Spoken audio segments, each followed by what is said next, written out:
지난주에 이사야서 7장 말씀을 나누었습니다.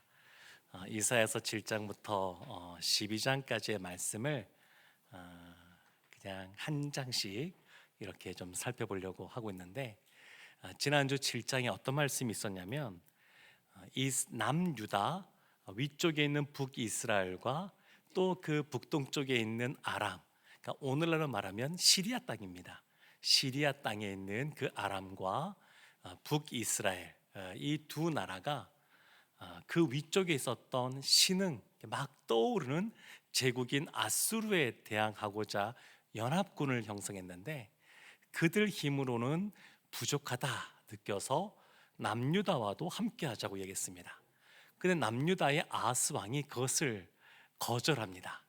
그래서 이 두 나라가 이 남유다를 공격해 올 때에 성경은 뭐라고 말하냐면, 아하스 왕, 그 왕과 백성의 마음이 숲이 바람에 흔들린 것 같이 심히 두려워했다, 그런 말씀이 나옵니다. 그러면서 하나님께서 이 남유다를 향한 하나님의 그 사랑과 긍휼을 베풀어 주시는데, 그것을 징조와 예표로서 설명을 해 주십니다. 오늘 본문 뒤에 나오는 이사야서 8장 18절 말씀인데, 이런 말씀이 있습니다. 보라, 나와 및 여호와께서 내게 주신 자녀들, 그러니까 이 네 개는 이사야입니다. 내게 주신 자녀들이 이스라엘 중에 징표와 예표가 되었나니, 그러니까 이사야의 두 아들이 있는데, 이사야의 그 두 아들이 징표와 예표가 되었다는 겁니다. 왜 그러냐면 그 아들들의 이름을 보면 알 수가 있습니다. 그래서 이사야서 7장 3절 4절 말씀에 첫째 아들이 이렇게 등장합니다. 그때 여호와께서 이사야에게 이르시되, 너와 내 아들 스알 야숲은 윗모 수도 끝 세탁자의 밭 큰 길에 나가서 아하스를 만나 그에게 이르기를, 너는 삼가며 조용하라. 르신과 아람과 르말리아의 아들이 심히 노할지라도 그들은 연기나는 두 부직갱이 그루터기에 불과하니 두려워하지 말며 낙심하지 말라. 지난주에 보았던 말씀인데 기억이 나시죠? 그러니까 첫 번째 그 징조로 보여주는 것이 뭐냐면 이사야의 첫 번째 아들 이름입니다. 그 스알 야숲, 스알은 남은 자가 그런 뜻이고, 야숲은 돌아오리라. 그래서 첫 번째 아들 이름이 남은 자가 돌아오리라. 아직 나라가 망하지 않았습니다. 그런데 하나님이 이사야를 통해서 나라가 결국 망하게 될 것이고, 그렇지만 하나님이 남은 자를 남겨둘 것이고 그들이 다시 돌아오게 될 것이라는 것에 대해서 이미 그 이름을 통해서 알려주고 계셨습니다. 이것이 첫 번째 징조라고 말할 수 있습니다. 그 두려워 떠는 그 아하스 왕에게 삼가며 조용하라, 두려워하지 말고 낙심하지 말라. 아무리 그들이 요란하게 보여도 연기나는 두 부직갱이, 그냥 연기만 나는 것 뿐이다, 이렇게 말씀을 하셨습니다. 두 번째 징조에 대해서 이름과 관련하여 또 아들과 관련하여 뭐라고 말씀하고 있냐면, 이사야서 7장 14절에 나와 있습니다. 유명한 말씀인데, 그러므로 주께서 친히 징조를 너희에게 주실 것이라. 보라, 처녀가 잉태하여 아들을 낳을 것이요 그의 이름을 임마누엘이라 하리라. 주께서 친히 징조를 주십니다. 아하스에게 징조를 구하라, 주겠다 말씀하시는데, 아하스 왕이 저 징조 필요 없습니다, 하나님을 시험하지 않겠습니다, 이렇게 말하죠. 그 이유는 뭐냐면 이미 아수르에게 돈을 이미 보내놨습니다. 그러니까 뭔가 믿는 구석이 있는 것이죠. 그러니까 하나님을 의지하지 않겠다, 이 아하스 왕, 남유다의 아하스 왕이 그렇게 이야기했습니다. 그때 이사야 선지자가 하나님의 그러한 징조에 대해서 말하는 게 뭐냐면, 보라, 처녀가 잉태하여 아들을 낳을 것이다. 근데 여기서 처녀라고 번역이 되어 있지만 이 히브리어 원어를 보면 젊은 여자를 의미하는 알마라고 하는 단어가 쓰여 있습니다.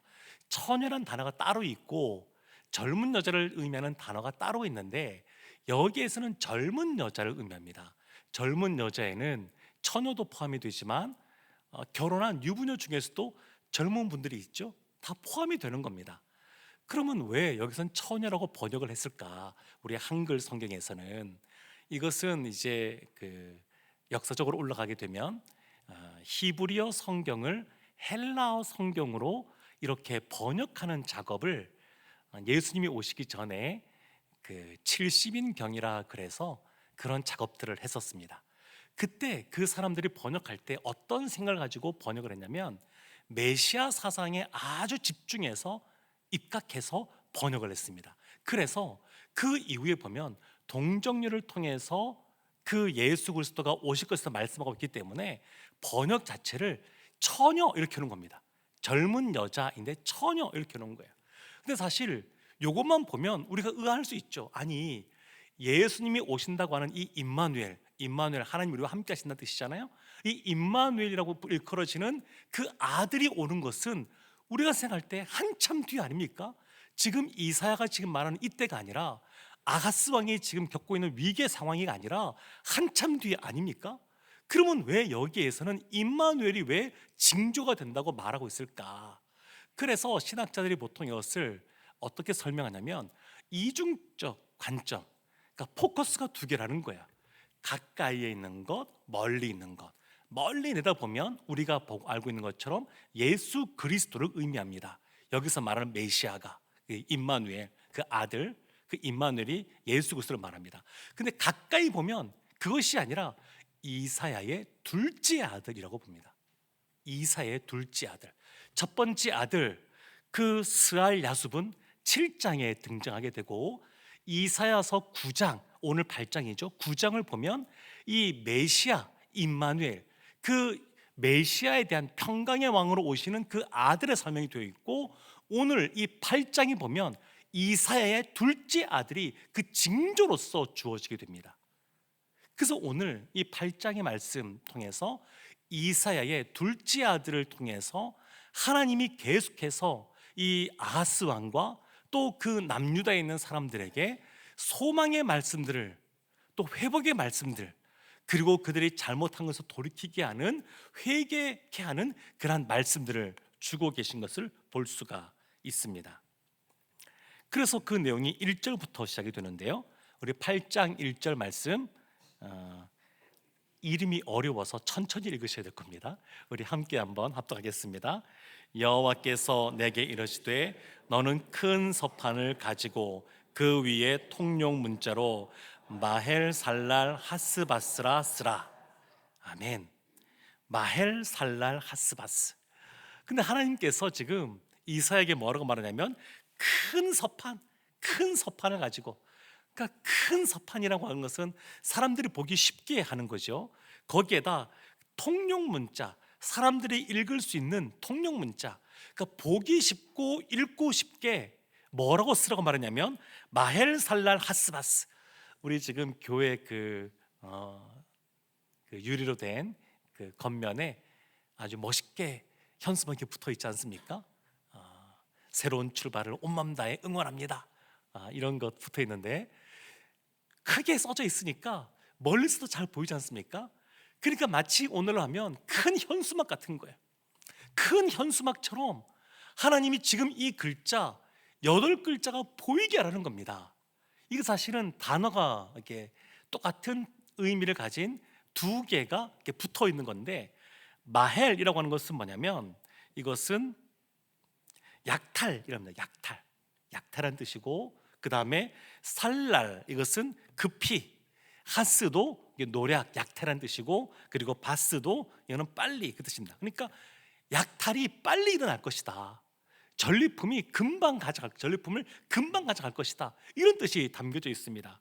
그래서 이 내용이 구체적으로 무엇을 말하는지 이어지는 3절 말씀이 이렇게 나와 있습니다. 제가 읽어보겠습니다. 내가 내 아내를 가까이 하매 그가 임신하여 아들을 낳은지라. 여호와께서 내게 이르시되 그의 이름을 마헬살랄 하스바스라 하라. 그가 임신하여 아들을 낳은지라, 그의 이름은 이렇게 하라. 이거 어디서 본 것 같지 않습니까? 우리가 조금 전에 보았던 이사야서 7장 14절 말씀, 그 말씀과 표현 방식이 아주 비슷합니다. 그래서 이것이 연결되어졌다는 것을 알 수 있습니다. 이사야서 7장, 8장 이것이 연결되어졌다고 하는 것을 알 수가 있는데, 지금 보면 내가 이사야 선지자입니다. 내가 내 아내, 여기서는 내 아내니까 이사야 선지의 아내를 말하죠. 근데 이 히브리어 원어를 보면 여선지자 이렇게 번역이 되어 있습니다. 이렇게 표현이 되어 있습니다. 여선지자. 근데 왜 여기는 내 아내라고 했을까? 그러니까 여기엔 이제 해석이 들어가 있습니다. 그러니까 그 단어 자체를 그대로 직역한 것이 아니라, 원문을 그대로 직역한 것이 아니라 그것을 해석을 해서 이사야의 아내 이렇게 한 겁니다. 사실은 이 이사야의 아내가 누구라고 봐야 되냐면 여선지자예요. 그러니까 왕이 결혼을 했습니다. 그러면 그 왕과 결혼한 사람을 왕비라고 하죠. 여왕이라고 말하지 않습니다. 이사야 선지자가 결혼했습니다. 이사야 선지자와 결혼한 사람은 선지자라고 부를까요? 아니요, 그렇게 부르지 않습니다. 그런데 여기서는 여선지자 이렇게 불렀습니다. 표현하고 있어요. 그 말은 이사야만 아니라 이사야의 아내도 여선지자로서 활동을 했다는 것을 의미합니다. 이것은 오늘날 여성 목사 안수 문제하고도 연결되어져 있습니다. 사실은 여기에 대해서 보수적으로 보는 입장에서 이것을 이제 엄격하게 또 보수로 보다 보니까 이것을 여선지자로 했을 때 이것이 나중에 여성 안수의 근거로서 쓰일 것 같으니까 번역을 이렇게 해버린 겁니다. 그래서 해석이 이렇게 돼버린 겁니다. 우리 교단도 보면 이제서야 여성 강도권이 이제 인정이 되어서 이제 총회에서 노회에서 다 이제 의견을 받으면 이제 완전히 통과가 될 겁니다. 그럼 이제 우리 교단에도 여성 강도사님이 나오게 되죠. 우리 뭐 김은주 전도사님이나 다 보면 MDB 과정 다 했습니다. 석사 과정 다 했어요. 그래서 독립교단 가면 다 목사 안수 받을 수 있는 분들입니다. 이미선 전섬도 그렇고 다 받을 수 있는 분들입니다. 그건 다 목사 안수 받을 수 있는 분들인데 우리 교단에서는 그렇게 안 하니까 그냥 전도사님으로 그냥 불려주는 것 뿐이죠. 근데 사실은 그런 분들도 강도권이 있다, 이것을 교단에서 인정을 했고, 사실은 더 나간다 그러면 이건 여성 목사 안수하고도 연결되어져 있는 부분입니다. 근데 어쨌든 간에 이사야가 그 아내를 가까이 하며 임신의 아들을 낳았습니다. 아들을 낳았어요. 그러면 왜 노략이 급히 일어나고 전리품이 빨리 사라진다고 말하고 있을까요? 지금 아람과 북이스라엘이 남유다를 공격해 오는데, 남유다에 있는 사람들이 우리가 한번 싸워보자 해도 전쟁이 벌어지면 그냥 약탈당하는 겁니다. 전쟁이 되지가 않아요. 그들이 괜히 숲이 바람에 흔들리시듯이 두려운 것이 아니라 실제로 전력상으로 큰 차이가 납니다. 그래서 전쟁이 벌어지면 그냥 약탈을 당하는 겁니다. 지금 하나님이 이 이름을 통해서 징조를 보여주고 있는 겁니다. 어떻게 될지에 대해서.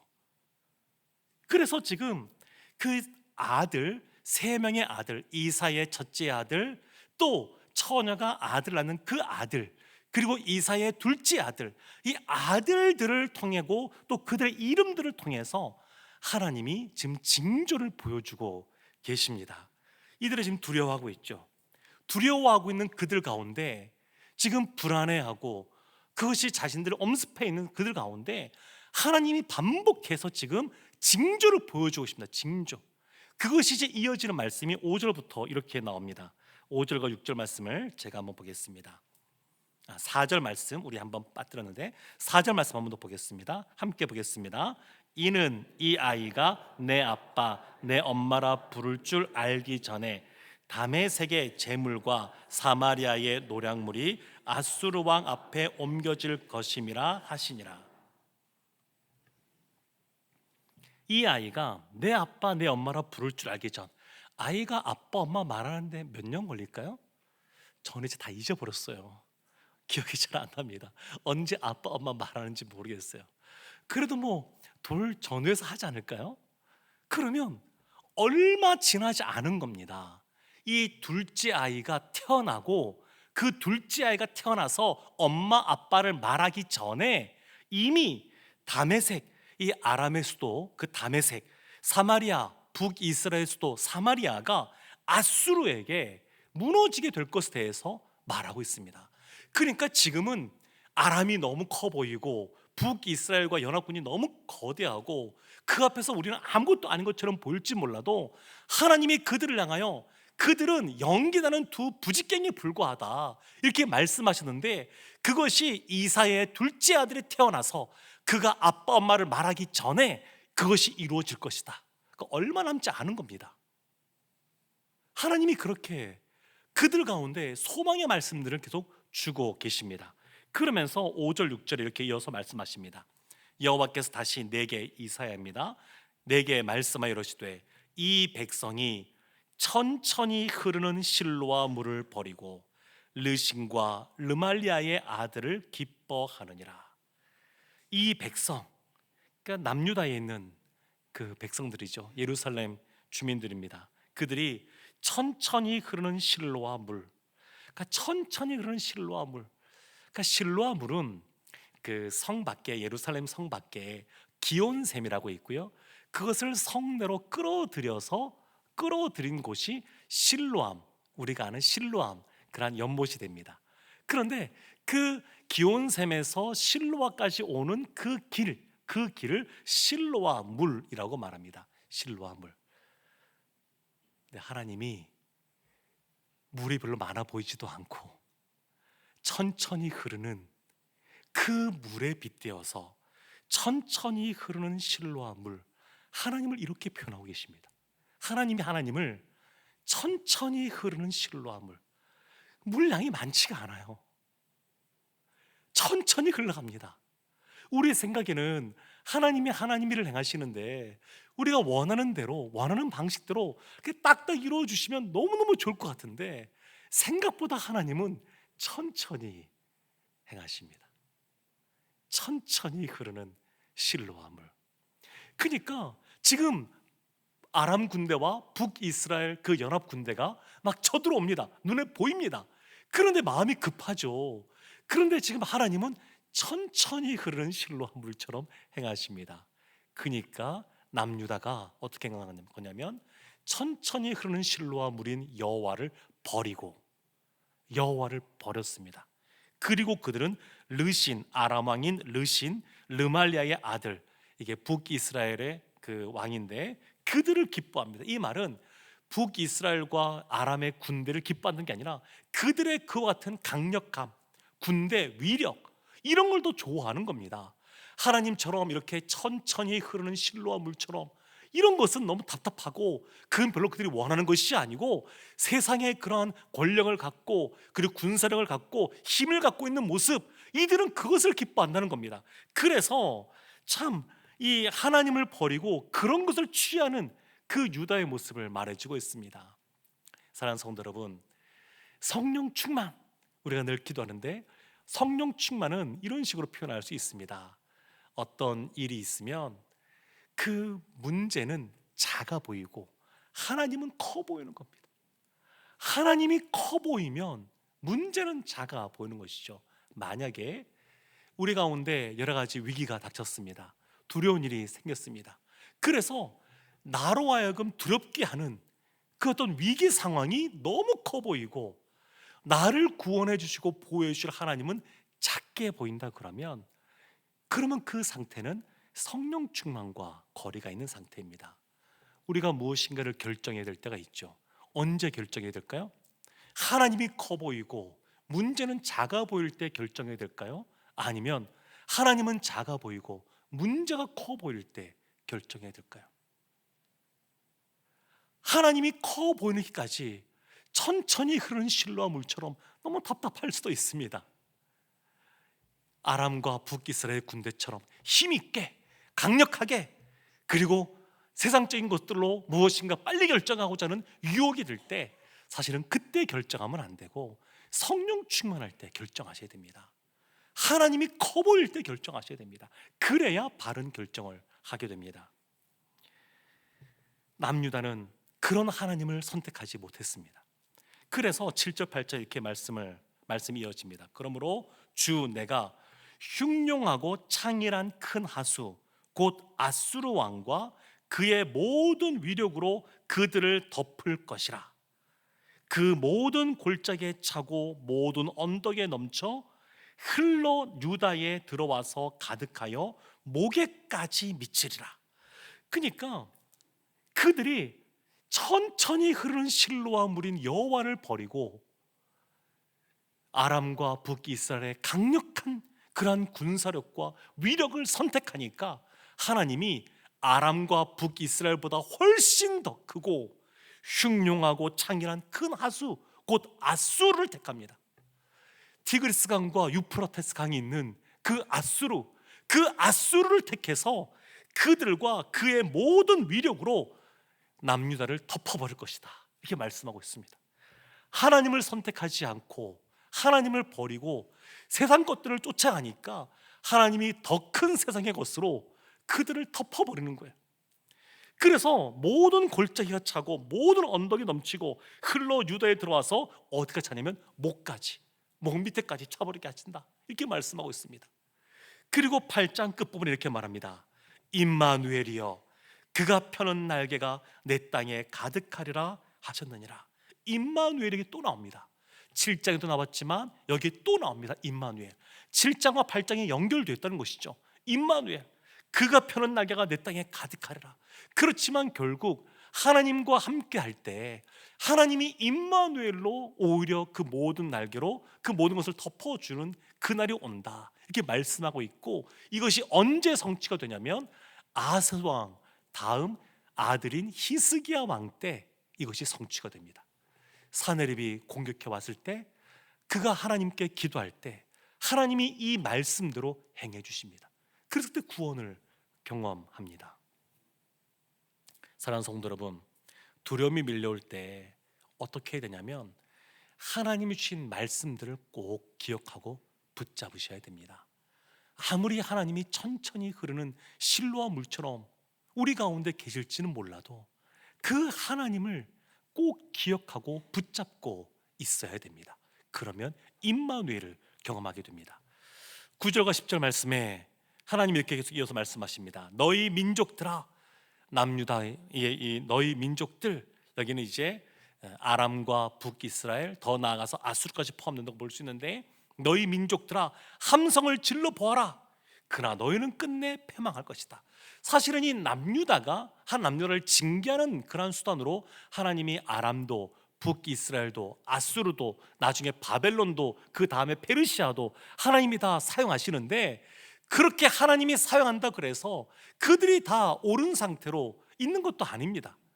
그들도 결국 하나님께 심판을 받습니다. 그래서 너희 민족들아, 9절 말씀 보면 함성을 질러 보아라. 그러나 끝내 패망하리라. 너희 먼 나라 백성들아 들을지니라. 너희 허리를 동이라. 그러나 끝내 패망하리라. 너희 허리에 띠를 띠라. 그러나 끝내 패망하리라. 너희는 함께 계획하라. 그러나 끝내 이루지 못하리라. 말을 해보아라. 끝내 시행되지 못하리라. 아무리 강대국들이 소리를 높이고 계획을 세우고 또 허리를 동이고 무엇인가 한다 그래도 결국 다 무산될 것에서 말씀합니다. 그 이유가 뭐냐면 10절 맨 끝에 이렇게 나옵니다. 이는 하나님이 우리와 함께 계심이니라. 임마누엘입니다. 임마누엘.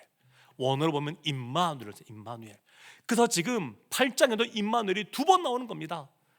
아무리 그 세상에 그러한 위력을 가진 그러한 존재들이 우리를 어렵게 하고 힘들게 하는 상황 속에 있어도, 그러나 하나님이 함께 하시기 때문에 그 모든 계획들은 다 무산되고 우리는 구원을 얻게 될 것이다, 이렇게 말씀하고 있습니다.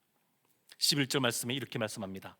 여호와께서 강한 손으로 내게 알려주시며 이 백성의 길로 가지 말 것을 내게 깨우쳐 이르시되, 하나님이 선지자 이사야에게 계속해서 알려주고 계십니다. 그래서 이어지는 12절 13절 말씀에 이 백성이 반역자가 있다고 말하여도 너희는 그 모든 말을 따라 반역자가 있다고 하지 말며.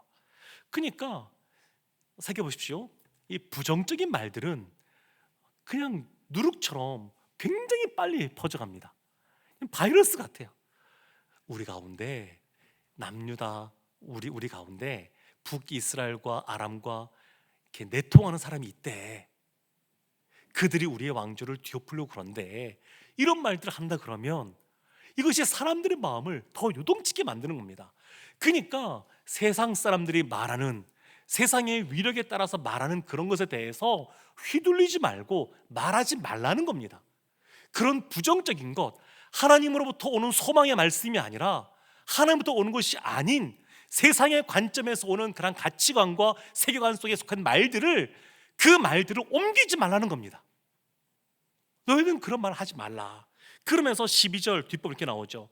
그들이 두려워하는 것을 너희는 두려워하지 말며 놀라지 말고, 그들이 두려워하는 것을 두려워하지 말라. 그러면서 13절에 만군의 여호와 그를 너희가 거룩하다 하고 그를 너희가 두려워하며 무서워할 자로 삼으라. 하나님을 두려워하면 세상 그 어떤 것도 두려울 것이 없는 줄로 믿습니다. 지금 하나님이 그 말씀을 하고 계신 겁니다. 하나님을 두려워해라. 하나님을 경외해라. 하나님을 바라보면 세상 그 어떤 것도 두렵지 않다. 아무리 우는 사자처럼 우리를 집어삼키려고 소리를 지른다 할지라도 하나님을 두려워하는 사람은 그것은 넘어지지 않습니다. 하나님이 임마누엘, 우리와 함께 하시기 때문입니다. 14절 말씀에 그 하나님 이렇게 말씀하십니다. 그가 성소가 되시리라. 우리의 피난처가 되신다고 합니다. 우리의 성소. 그러면서 14절 그 뒤에 그러나 이스라엘의 두 집에는 걸림돌과 걸려 넘어지는 반석이 되실 것이며 예루살렘 주민에게는 함정과 올무가 되시리니. 그러니까 남유다, 북이스라엘 여기에서는 이 걸림돌과 걸려 넘어지는 반석이 될 것이고 예루살렘 주민은 함정과 올무가 될 것이다. 그러나 그러니까 하나님을 두려워하지 않고 세상을 두려워하게 되면 이와 같이 걸림돌이 되고 걸려 넘어지는 돌이 되어지고 함정과 올무가 될 것이다. 이렇게 말하고 있습니다. 하나님이 이스라엘에게 이와 같이 말씀하시면서 어느 순간 그 말을 귀를 닫고 듣지 않는 그들을 향하여 더 이상 말씀을 안 하시는 부분이 나옵니다. 그것이 16절 말씀입니다. 너는 증거의 말씀을 싸매며 율법을 내 제자들 가운데서 봉함하라. 말씀을 싸매며 더 이상 이제 말하지 말라는 거예요. 그리고 그 말씀을 봉함하라. 사실 이제 이 부분과 관련해서는 중요한 것이 있습니다. 이사야서는 나라가 망하기 전에 그 망할 것에 대한 예언의 말씀도 있지만 그들이 포로로 잡혀가서 돌아올 때 주어지는 말씀도 있습니다. 그래서 이사야서 39장 맨 마지막 절과 이사야 40장 1절 그 말씀 사이에는 간격이 굉장히 있습니다. 그래서 자유주의 신학자들, 진보적인 그런 학자들은 뭐라고 말하냐면, 어떻게 한 사람이 이와 같이 나라가 망할 것에 대해서 말할 뿐만 아니라 그들이 망하고 포로에서 돌아오는까지 예언할 수 있느냐, 이렇게 얘기합니다. 그래서 이사야서를 이사야 선지자 혼자 쓴 것이 아마 아닐 것이다, 이렇게 이야기합니다. 근데 우리는 그렇게 보지 않습니다. 그리고 그것을 이해할 수 있는 단초가 되는 것이 이 16절 말씀입니다. 율법을 내 제자들 가운데서 봉함하라. 그래서 이것을 해석하는 그런 학자들은 이렇게 봅니다. 이사야가 앞으로 일어날 것에 대해서 하나님이 주신 그 약속의 말씀들을 이미 다 기록해 놓았고 그것을 봉해서 제자들에게 남겼는데, 나중에 때가 돼서 그 말씀을 이제 열고 알려준 것이다. 그러니까 남유다 사람들에게 이 두 가지가 다 선포되어지면 사람들이 헷갈려한다. 그러니까 너희들은 하나님께 돌이켜라, 돌이키지 않으면 너희들은 망한다, 포로로 잡혀간다, 이 말씀과 너희들이 잡혀가지만 다시 돌아올 것이다, 다시 하나님께서 회복할 것이다, 이것을 같이 말하면 이해하기가 어렵기 때문에 이것을 이제 남겨놨을 것이다, 이렇게 봅니다. 사실 자유주의 신학자라고 하는 사람들은 예언을 믿지 않습니다. 신학자라고 얘기하고 신학교를 나오고 안수를 받았어도 미래의 일을 사람이 어떻게 아는가 믿질 않습니다. 그 자유주의 신학자들은 성경을 어떻게 해석하냐면, 성경에 나오는 그 예언서들 있지 않습니까? 이것은 다 하나님이 그 일이 이루어지기 전에 주신 것이 아니라 그 사건들이 다 지나고 난 다음에 후대의 역사가들이 그것을 쓴 것이다, 그렇게 봅니다. 그렇지만 우리는 그렇게 믿지 않죠. 우리는 그렇게 보지 않습니다. 하나님은 역사의 주관자로서 앞으로 일어날 것에 대해서도 우리에게 알려주시고 말씀하시는 분이십니다. 그래서 이사야 선지자가 이와 같이 말씀을 제들에게 남겼습니다. 17절 이어지는 말씀이 이렇게 나옵니다. 이제 야곱의 집에 대하여 얼굴을 가르시는 여호와. 야곱의 집에 왜 얼굴을 가르실까요? 말을 해도 듣지 않으니까, 돌이키지 않으니까, 징조를 구하라 그래도 아수왕의 징조 필요 없다고 말하니까, 이사야의 그 두 아들의 이름을 통해서 하나님이 징조를 보여주고 계심에도 불구하고 그것을 보지도 못하고 듣지도 않으니까, 그러니까 하나님의 얼굴을 가리시는 겁니다. 그런데 이 이사야 선지자의 표현이 참 놀랐습니다. 17절 말씀을 다시 보면, 이제 야곱의 집에 대하여 얼굴을 가르시는 여호와를 나는 기다리며 그를 바라보리라. 그 여호와를 나는 기다리며 그를 바라보리라. 하나님은 천천히 흐르는 실로와 물 같습니다. 때로는 우리 생각처럼 빨리 뭔가가 안 이루어지는 것 같아요. 근데 이 선지자는 그 천천히 흐르는 실로와 물 같은 그 여호와를, 얼굴을 가린 것처럼 보이는 그 여호와이지만 그래도 나는 기다리며 그를 바라보리라, 이렇게 고백하고 있습니다. 사랑하는 성도 여러분, 두려움이 밀려올 때 어떻게 해야 될까요? 하나님의 그 말씀을 붙잡는 겁니다. 임마누엘의 그 하나님이 우리와 함께 있으심을 확신하는 겁니다. 그리고 그 하나님을 기다리고 그분을 바라보는 겁니다. 이어지는 19절 말씀에 이와 같이 믿음으로 행하지 않는 사람이 등장합니다. 19절 말씀을 제가 보겠습니다. 어떤 사람이 너희에게 말하기를 주절거리며 속살거리는 신접한 자와 마술사에게 물으라 하거든 백성이 자기 하나님께 구할 것이 아니냐, 산자를 위하여 죽은 자에게 구하겠느냐 하라. 그러니까 미래가 불확실하니까, 사람들이 불안하니까 신접한 자, 마술사에게 묻는 일들이 벌어집니다. 오늘날에만 그냥 신년을 맞이해서 사주부터 시작해서 그런 거 보는 것 아니고 예전부터 있었습니다. 이런 사람들이 하나님을 바라보고 하나님을 기다리지 않는 사람들은 그런 것을 묻습니다. 그래서 이사할 때도 보게 되면 손 없는 날, 악귀 없는 날, 그런 날 이사한다고 하면 값이 비싸지 않습니까? 사람들에게 이사는 날짜 잡으라고 한다 그러면 무엇인가를 개업하거나 중요한 거 잡을 때 보면 손 없는 날을 잡곤 합니다. 그러니까 1일과 2일은 동쪽에 악귀 같다고 그러고 3일과 4일은 남쪽에 있다고 그러고 5일과 6일은 서쪽에 있다고 그러고 그래서 7일과 8일은 북쪽에 있다고 그러고, 그래서 9일과 10일 그때 없다 그래서 9일, 10일, 19일, 20일, 29일, 30일 맞죠? 손 없는 날 이때 이사를 하는 거예요. 이때 이사를 할 줄 아는 겁니다. 저는 손 있는 날 이사하는 게 좋더라고요. 값이 쌉니다. 근데 이런 모습이 오늘날도 사람들에게 가득합니다. 저도 고등학교 때 보면, 그때는 학력고사였는데 학력고사 보기 전에 학교에서 고사를 지냅니다. 돼지머리 갖다 놓고요, 거기서 절을 하고요, 그렇게 합니다.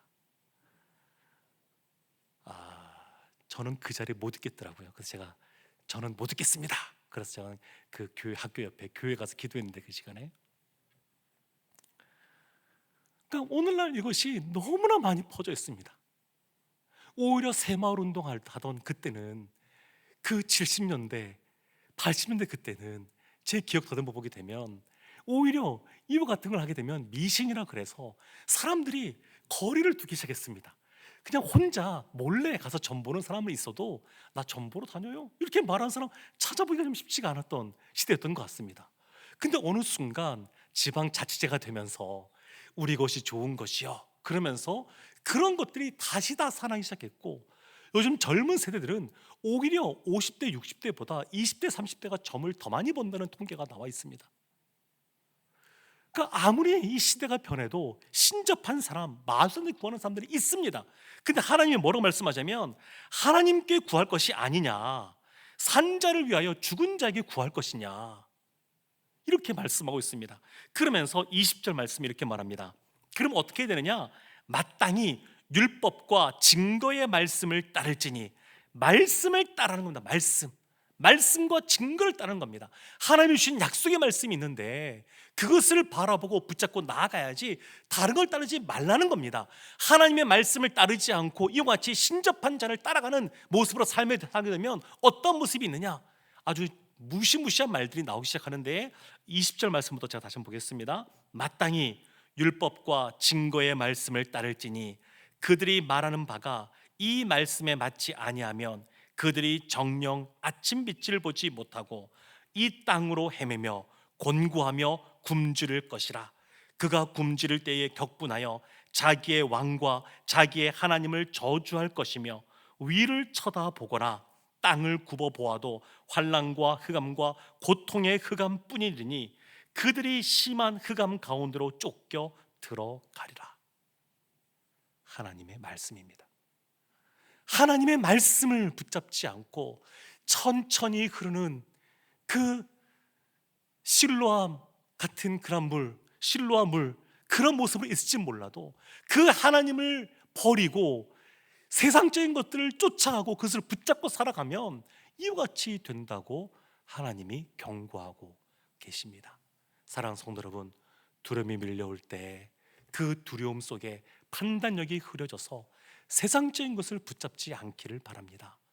그 두려움이 밀려올 때, 북이스라엘과 아람이 밀려올 때 하나님이 이사선을 통하여서 하나님 말씀을 붙잡게 하신 것처럼 우리도 하나님 말씀 붙잡고 임마누엘의 주님 붙잡고 하나님이 주신 약속의 말씀 기억하고 그 하나님을 바라보고 그 하나님을 기다리는 우리가 되어서 하나님이 주시는 진정한 구원, 진정한 평안을 누리는 우리 모두가 되기를 주님의 이름으로 축원합니다. 아멘.